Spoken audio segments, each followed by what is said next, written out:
Hi, thanks for coming to listen to another story today. The one we're going to read today is called The Library by Sarah Stewart. And right here, this is the main character. This is Elizabeth Brown. And I want you to look at her in these pictures. The front cover. And then we've got a couple pictures in here. What do you notice that she's doing in every single picture? Okay, here we go. Elizabeth Brown entered the world, dropping straight down from the sky. Elizabeth Brown entered the world, skinny, nearsighted, and shy.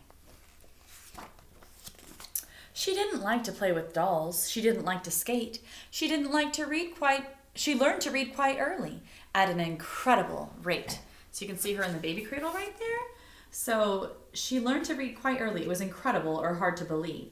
It was unbelievable. So look at the baby in the cradle. What does this tell you about Elizabeth Brown? She always took a book to bed with a flashlight under the sheet. She'd make attentive covers and read herself to sleep. Elizabeth Brown went off to school dragging a steamer trunk. Oh my goodness. Elizabeth Brown unpacked her bags, breaking the upper bunk. So why do you guys think she brought that to school? What do you guys think about that? She sat in all her classes and doodled on a pad, adrift in dreams of entering a reader's Olympiad. She manufactured library cards and checked out books to friends, then shocked them with her midnight raids to collect the books again.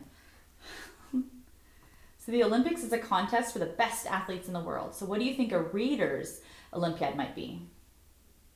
And she made library cards for others, in case you're wondering about that. Elizabeth Brown preferred a book to going on a date. While friends went out and danced till dawn, she stayed up reading late. She took the train one afternoon and promptly lost her way, so bought a house and settled down to tutoring for pay.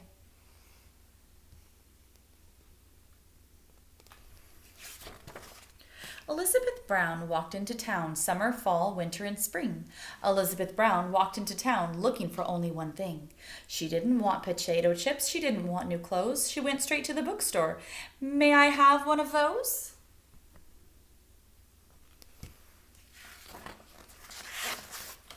Elizabeth Brown walked right back home and read and read and read.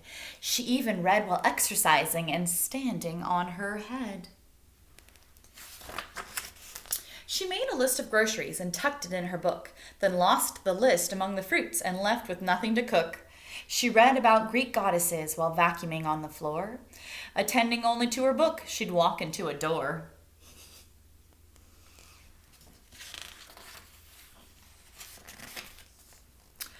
Books were piled on top of chairs and spread across the floor. Her shelves began to fall apart as she read more and more. Big books made very solid stacks on which teacups could rest. Small books became the building blocks for busy little guests.